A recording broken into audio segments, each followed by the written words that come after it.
ನಾನು ಚಂದ್ರಕಾಂತ್ ಗದ್ದಿಗಿ, ವಲಯದ ST ಯೂನಿಯನ್ನ ಅಧ್ಯಕ್ಷರು. ಮತ್ತು ಇವತ್ತಿನ ಪ್ರೆಸ್ ಮೀಟ್ ಉದ್ದೇಶ ಏನಂದರೆ, ರಾಜ್ಯ ರಸ್ತೆ ಸಾರಿಗೆ ಸಂಸ್ಥೆಯಲ್ಲಿ ಪ್ರತಿ 4 ವರ್ಷಕ್ಕೊಮ್ಮೆ ಒಪ್ಪಂದ ಆಗ್ತದೆ.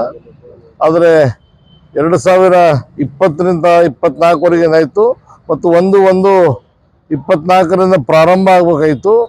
ಸರ್ಕಾರ ಅದರ ಬಗ್ಗೆ ಕಿಂಚಿತ್ತು ಕಲಿತಾ ಇಲ್ಲ, ಮಾತುಕತೆಗೆ ಪ್ರಾರಂಭ ಮಾಡ್ತಾ ಇಲ್ಲ. ಮತ್ತು 1/1/20ರಿಂದ 24ರವರೆಗೆ 38 ತಿಂಗಳು ಅರಿಯರ್ಸ್ ಕೊಡಬೇಕಾಗಿತ್ತು, ಅರಿಯರ್ಸ್ ಕೊಡ್ತಾ ಇಲ್ಲ. ಮತ್ತು ಶಕ್ತಿ ಯೋಜನೆಯಲ್ಲಿ ಸಂಪೂರ್ಣ ಬೆಂಬಲ ನಾವೆಲ್ಲ ಕಾರ್ಮಿಕರಿಗೆ ಕೊಡ್ತಾ ಇದ್ವಿ ಸರ್ಕಾರಕ್ಕೆ. ಆದರೆ ಸರ್ಕಾರ ನಮ್ಮ ಕಡೆ ಮಲತಾಯಿ ಧೋರಣೆ ನೋಡ್ತಾ ಇದೆ.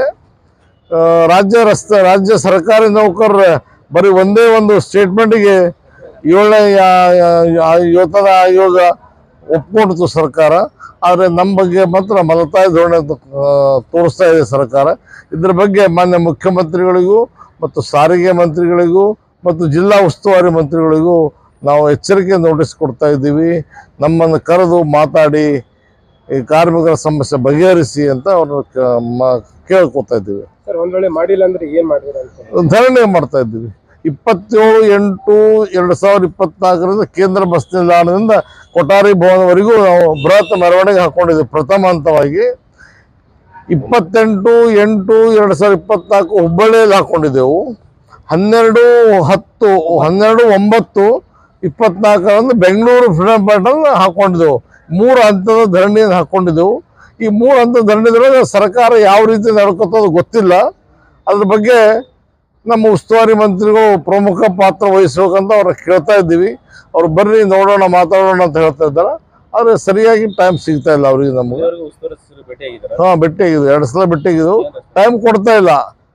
ಅವರು ಈ ಗದ್ದಲ ನಡೆದಲ್ಲ, ಈ ಸರ್ಕಾರ ಅವ್ರ ಗದ್ದಲ ನಡೆದು ಹೆಚ್ಚಾಗಿ ನಮ್ಮ ಕಡೆ ಅವ್ರು ಚಾನ್ಸ್ ಕೊಡ್ತಾ ಇಲ್ಲ. ಅದಕ್ಕೆ ಇನ್ನು ನಾಳೆ ಬರ್ತಾ ಇದ್ದಾರೆ.